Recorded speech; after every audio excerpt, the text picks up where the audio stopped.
Wow, that's all I can really say at this moment. This finale went pretty much exactly as I speculated it would, and I was still blown away by the quality of the episode. For the last few episodes, I focused on the character interactions and analyzed the details that have come with the different scenes and scenarios, but I really have to gush about just how good this episode looked. I'll definitely go back to that aspect later in the video, but for now, I just want to talk about how amazing the production quality for this show was.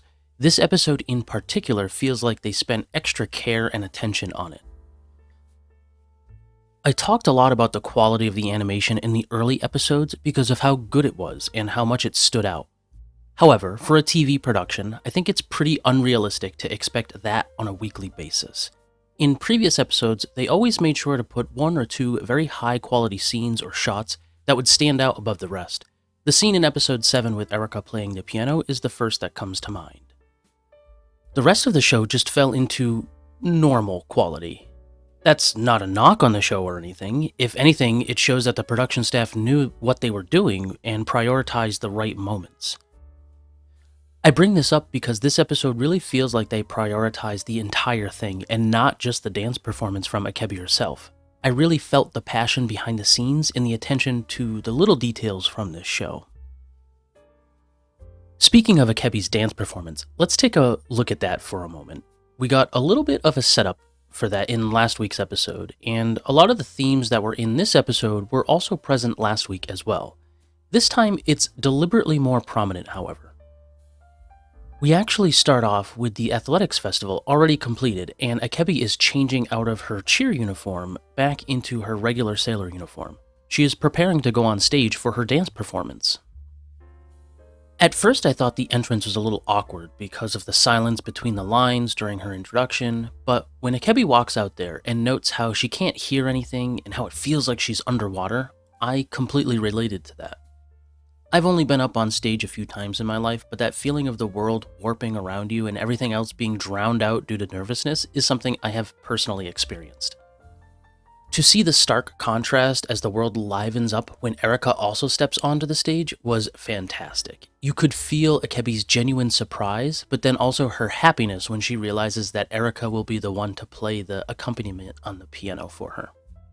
It definitely felt like she would have been jumping up and down in excitement if there wasn't an audience of people waiting for her performance. Now, normally, in a scene like this, I would question, really, are they going to put on a performance without ever having practiced a minute together? That being said, I've seen real-life footage of perfect strangers seeing each other for the first time and suddenly having a jam session that produces a great song out of thin air. I actually don't think it's too much of a stretch for two friends like this, who know each other pretty well at this point, to put on an impromptu performance with very high quality. I absolutely loved the narrative choice to cut between the montage of the other festival events and Akebi's dance performance. It was great having the other characters talk about how it's their turn to cheer Akebi on since she was there to cheer for them during their main event. I also thought it was a nice touch how they noted that the moves Akebi was using in her cheer were actually just mimicking the dance moves that she had been practicing on her own performance. As we go through the different events, we can see that her class has done well in some, but others they have not. It looks like it is a back and forth, but even though things look dire in the swimming competition, they were able to pull out a come-from-behind win and secure points with that. I also want to note how it was a fantastic touch to have Erika do the voiceover of her thoughts between the transitions. As the first friend Akebi made at the school, and also the first person she met, we haven't actually done too much of a deep dive into her character. I've mentioned how it looks like she is pained when she is playing an instrument in prior episodes, but here she is obviously enjoying every moment, and it's especially obvious when she switches over to play the violin. She even mentions that the only reason she could enjoy playing again was due to Akebi, implying that the reason she had a pained look on her face was that she had just lost the passion for music. I've never tried playing or creating music myself, so I'm unsure if it's the same thing, but I've heard this from other people in my life who are musicians and mainly from others who are artists. When you lose motivation to do something you love, it definitely gives you a feeling of emptiness, and I believe that is what Erika was feeling until now. I really wish we had some more time to explore that with her, but for now, it's obvious that Akebi is the spark that has reignited the flame for her, and it's really great to see the two of them share that moment together on stage. The last event in the festival is the volleyball event, and based on the montage we have seen until now, it looks like the winner of this event will determine if Akebi's class is the overall winner of the festival. You know, I had remarked about how Akebi has always been shown as athletic and how they could have easily put her as the protagonist of some sort of sports anime. However, this scene in the montage of the girls playing volleyball really solidified that for me. In another universe, Akebi isn't just a wholesome slice of life show, it's a high-intensity sports manga. I joke, but I definitely felt the tension in that final scene. I think the mangaka is probably a Haikyuu fan because I was definitely getting those vibes from some of the moments there.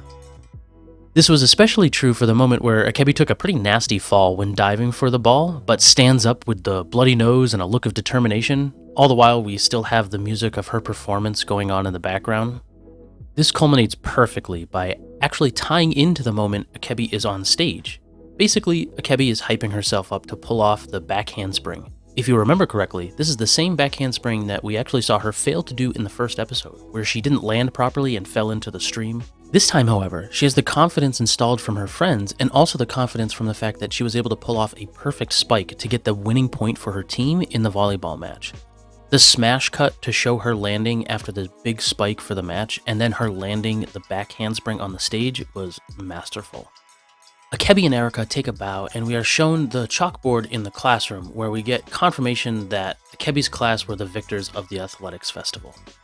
The end of this episode wraps up with everything going back to normal. The entire first half and montage was very exciting and played out like you would expect something to in a movie. It does a perfect job of mimicking the excitement and the whirlwind that I'm sure it was for Akebi. But as with all things, we know it will go back to normal eventually, and that's what we get in this follow-up scene. We get a cute bedhead Akebi as she rushes to get ready for school in the morning. We continue the theme of coming full circle as we get a series of events that mimic the first episode and how we were introduced to Akebi. We see her running across the beautiful countryside, and we even get a cameo appearance of the old man who gave her a lift home when she fell into the stream after failing the back handspring. Akebi makes her way back to her classroom, and once again Erika is there before her, just like their first meeting. This time, they greet each other as old friends and talk about how they can't wait for more moments like the one they shared for the athletics festival. Just like the first time they met, her other classmates open the door and come in, and Akebi greets them with a big smile. And this is where the show ends and the credits start rolling. Overall, this turned out to be a great show. Personally, I've always been a fan of the cute and wholesome slice of life series, so this was always something that I probably would have enjoyed. Analytically speaking, I wouldn't call this show a masterpiece, and there were things that I wish were expanded upon or fixed. For example, I didn't really mention the fact that all of the girls in Akebi's class were wearing the same bracelet. This obviously indicates they agreed to it or made some sort of decision or pact beforehand, but it was never really explained in the show. It feels like content that was cut or skipped from the manga so they could fit everything into the final episode. Obviously, I can speculate about what it means as it's pretty straightforward, but I really felt like this show could have benefited from another core to really flesh out those scenes and give us those extra moments. I do tend to feel like that with most slice-of-life shows we get nowadays, and honestly speaking, any issues I have with this show are pretty minor. Overall, from the production to the characters and everything in between, this is a show that I can easily recommend to anyone, and especially anyone who enjoys slice-of-life content. Did you have a favorite moment from the show? Were there things that you wish they had expanded on or felt that they could have added more of? Thank you for following along with me as I explored this show. Feel free to like and subscribe if you've enjoyed my videos and have been following this series with me. And as always, have a fantastic day.